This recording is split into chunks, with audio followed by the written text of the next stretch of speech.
The views and opinions of guests on the following program are their own and do not represent the views of Access Communications.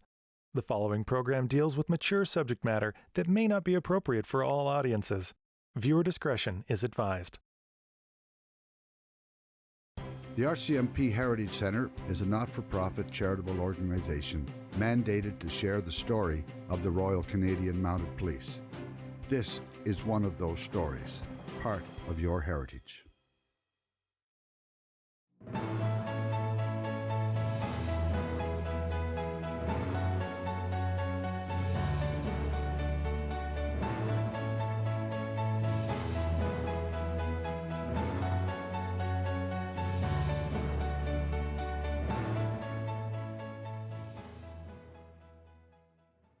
I was born and raised on small detachments, Now my dad, he started in H Division. He'd ridden with Bill McRae. They were good friends back in those days. And but then, as mounted policemen are wont to do, every couple of years he was on his way somewhere else. And so was his family of 6 children, of which I was one, oldest boy. And so not a hard thing to imagine that I might have been interested in the Royal Canadian Mounted Police. These guys on detachment were they were bigger than life, especially if you're living on those little places, Myself and my brothers, we'd be in and out of the detachments and talking to the lads, and they treated us well. I do recall though, I was doing fatigues, shoveling snow and raking and scraping and up taking care of the flag, and I was doing all that before I was shaving. So, but it's not that I lost interest. As you grow, and all those detachments came and went, we found our way back to Ottawa.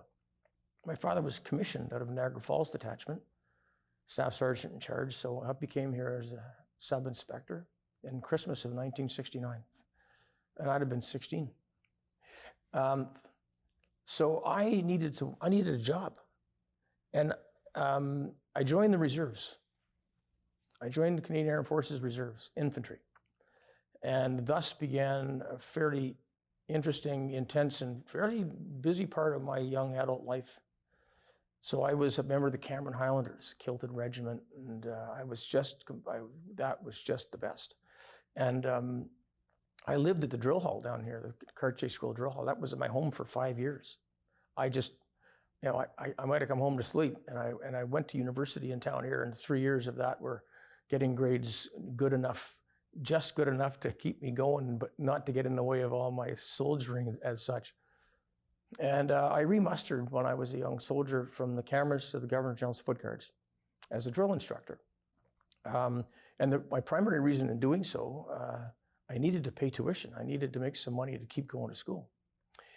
And so, the last couple of years before I joined the Mounted Police, that's what I'd been doing, teaching and actually parading on Parliament Hill, changing of the guard and all of that stuff. And I wasn't preoccupied about joining the RCMP at that point. I quite frankly thought I might take a run at the Royal Military College. But cutting to the chase, that was an opportunity where the door opened and then it closed for reasons of process as opposed to anything else. I was too impatient to wait. And so I put in an application to join the Royal Canadian Mounted. I didn't tell my father right off the bat. And when I did mention in passing to my dad, I put in an application for the Royal Canadian Mounted Police. He stopped and he looked at me and he quite dismissively said, "You're too small." That was it. So I thought, I had never said another word about it until my application was confirmed. And next thing you know, he found himself with my saintly mom standing A Division headquarters bearing witness to my signing in. And off I went to Regina, 1975. June of 1975. I won't really belabor that. It was 6 of the best months of my life, I was one of the few guys training at that time that had military experience at all, let alone university training background. So I was I was having more fun than 3 people. And I couldn't get over how some of my troop mates, for instance, they couldn't understand why everything went so fast and why we changed our clothes so many times and how come the food wasn't better and how come we didn't have more time. And I'm just thinking, boy, you boys haven't been away from home very much. Anyways, depot was a great experience. And unlike most members of the force, I think, probably still serving. I mean, there is that moment when you get most of the way through training where somebody actually decides they want to ask you, like, well, where would you like to be posted? And I'd given that some thought. And so I said, I really would like to go north. And if I can't go north, then perhaps the Maritimes would be nice. That'd be my plan. And so like 2/3 of everybody that trained during that period, my first posting was E Division, Surrey, British Columbia. So yeah. And so off I went, and I was newly married. My fiance, Coraline Donna McCullough, now my saintly bride, Corky Muir, and she was the daughter of a serving member of the Mounted Police. Superintendent, now deceased, Jack Alden McCullough was her dad. And he was the CIB officer in G Division when I was training. Interestingly enough, at that time, we didn't have to seek permission to marry. We had to serve notice, I think, of intent to marry. And in so doing, they needed to know, like, where's the residence of your proposed bride, your fiancée? I said, well, she's working in the Northwest Territories. Didn't that file hit my father-in-law's desk? He's the one that's signed off and said, well, yeah, she'd probably make a pretty good bride for that young fella. And that was the end of that. So we graduated on a Monday, as you well know, and that's still the routine these days. And Corky and I were married in the chapel on a Wednesday, December the 10th. 1975, and there we were, westbound on the Trans-Canada. I'd never been any further west than Regina till that point. So not much of a car. 1967 white Dodge Monaco, just followed the hood ornament westbound and found myself doing large municipal policing for about 8 years. And you know, in fairness, had it not been for family back here in Ottawa, I dare say we'd have stayed west. Loved the work, loved the pace. And it was like a smorgasbord. I mean, if you were inclined to doing operational policing, it had so much to offer. So I did the general duty, the rite of passage, enjoyed every bit of that. And like a lot of young guys and girls at the time, I wanted to crack at plainclothes, and I did. I worked general investigation section. Very, very, when I think back on it, not unlike a lot of our guys and girls that serve, those early years are really what define you, I think. That kaleidoscope of experience, for better or worse, really has an indelible impression on the kind of a member you turn out to be overall. And in my case, that I think turned out to be the case because I had a very atypical career. There was no career trajectory as such that others might have proposed to have one.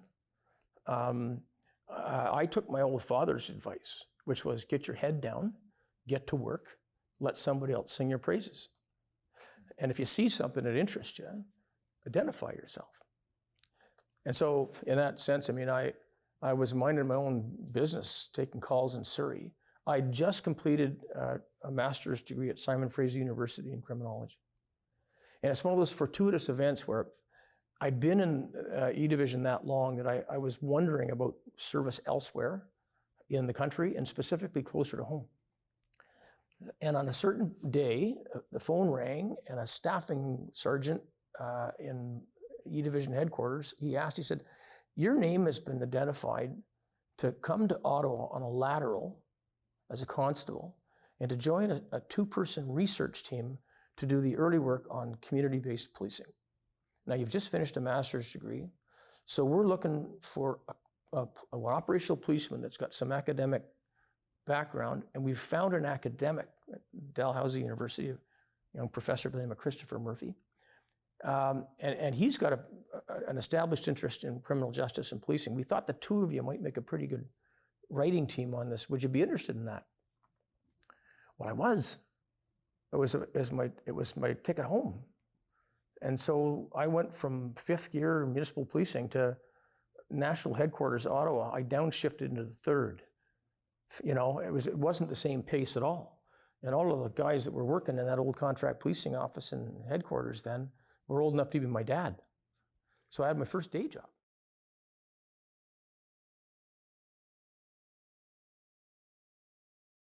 I worked it was a difficult file. It was a pedophile. And this fellow had, as I recall at the time, saying to other people who were asking me what I was doing, I said, I'm working on a guy that's effectively fornicated his way through an entire family tree and then some. He was a quintessential predator. Looked a lot like David Niven, by the way. He was a handsome fellow, had presence. He associated himself with women who were easily manipulated, I guess I would say. And then he just set about finding and preying on the children, boys and girls alike. And so, I don't know, I worked that file as one of, as you know, working GIS and in any detachment environment, you rarely have the luxury of time of focusing on any one file, oftentimes. So my caseload was, I was busy. But this one had my attention for a variety of good reasons, not the least of which was the floating debris that he'd left in terms of the damage he'd done to the children and the difficulties in, first of all, gaining trust with at that time, the woman that he was living with, or off and on, because she'd put the run on him by that point. And he controlled them he terrorized them by threat of violence, which he was quite prepared to use when he did.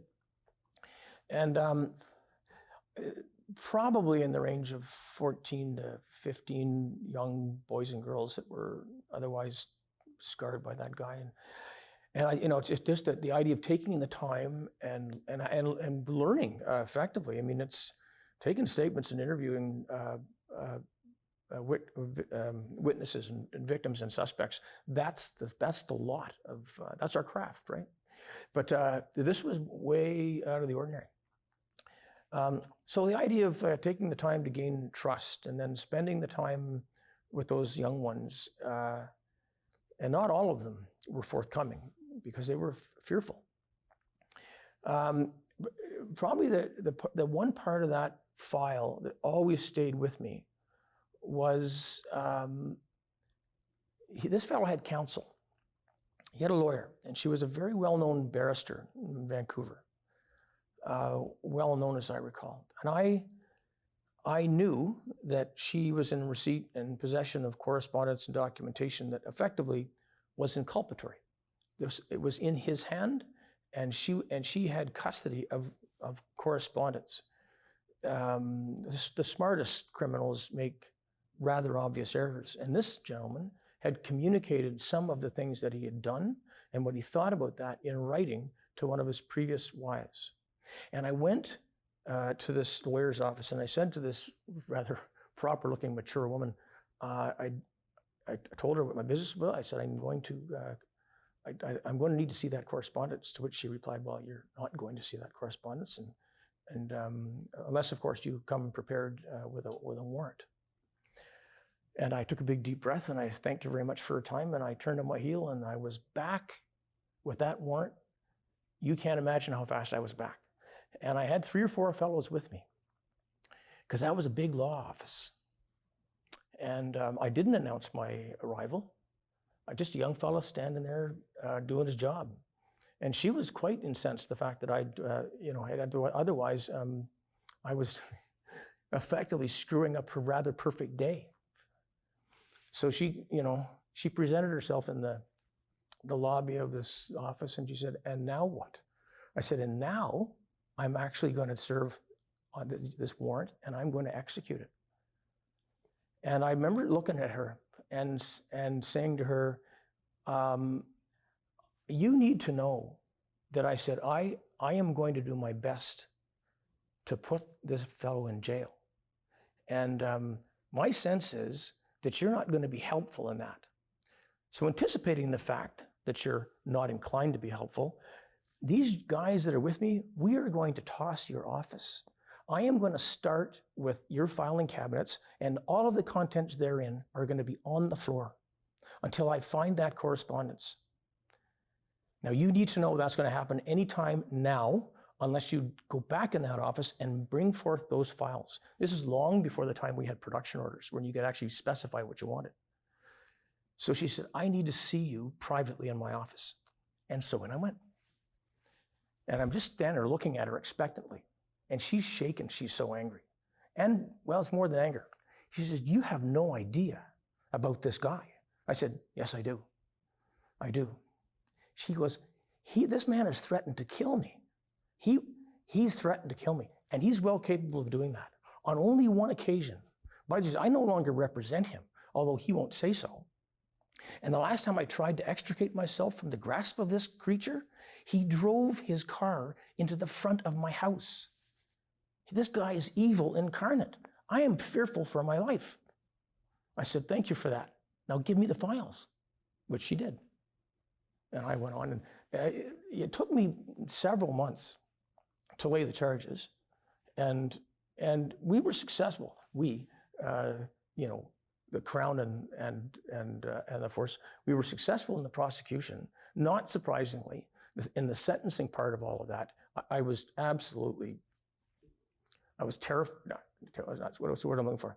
Disappointed, to say the least, that that sentence, as I recall, was 3 to 5 years, of which I think he probably served 2 in total.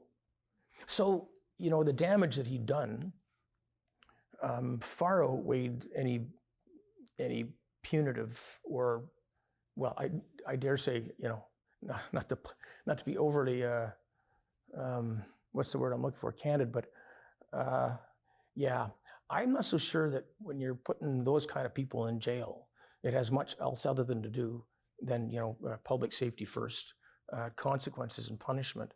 And if there's any rehabilitation, I don't know how it would apply in a case like this. That guy was just evil. So anyway, there's an example of a case that sort of took my attention and otherwise held it.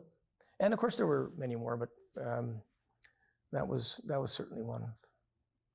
And the other thing too is, it's no different now. I don't believe it's any different now. We ran with caseloads that were, it was inhuman. Just trying to keep up with the volume of the work.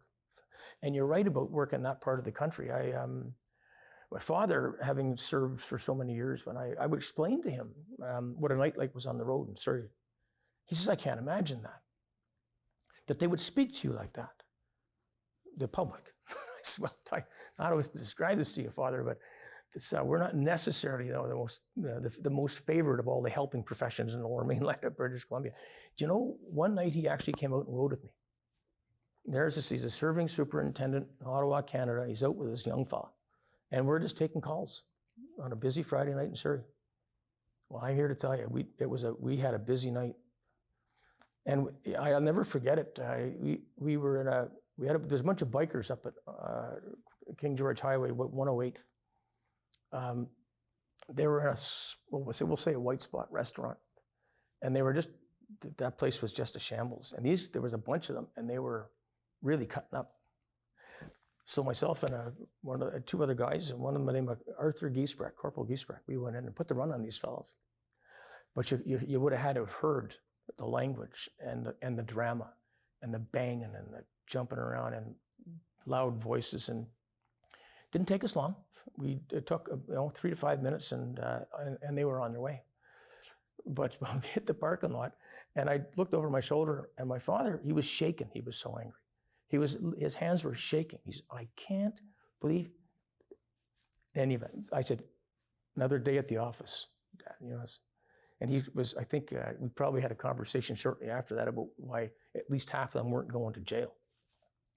Of course, the answer was, well, first of all, you can't pick every fight. You pick the ones that matter. This is a busy night. We need to be on the road. And that was just a small sample of, what we dealt with on any busy Friday night in Surrey.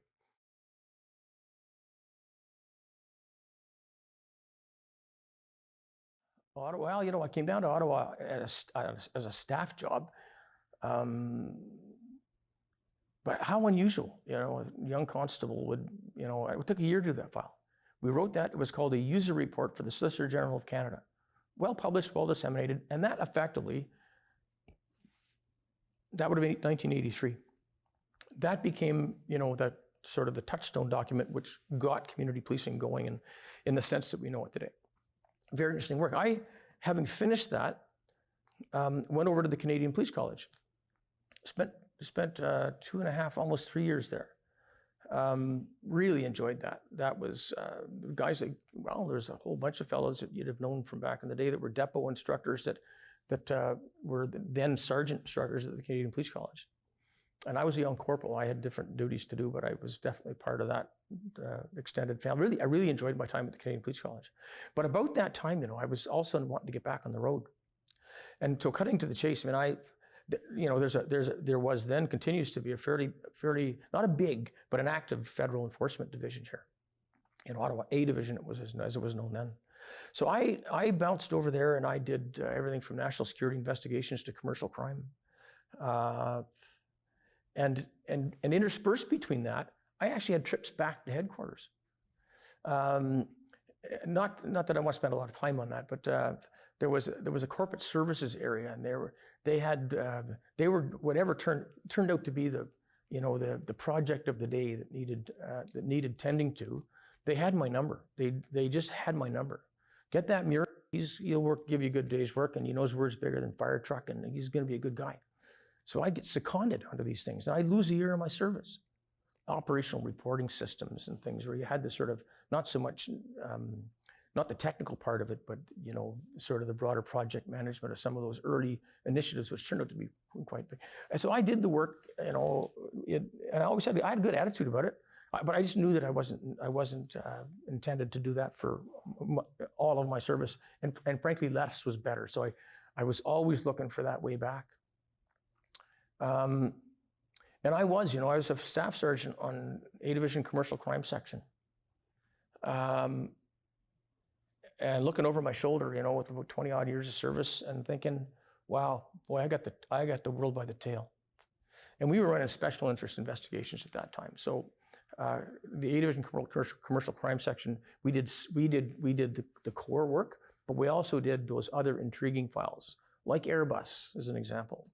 So for a good long while, one of my principal interests as a person of interest was none other than Karl-Heinz Schreiber, who was the bagman on the airplane Airbus deal, which later, of course, was to impugn our former Prime Minister, Mr. Mulroney.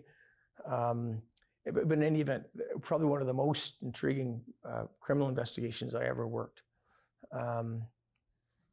We had sort of a conventional approach to that investigation in terms of follow the paper, follow the bank accounts, follow the money.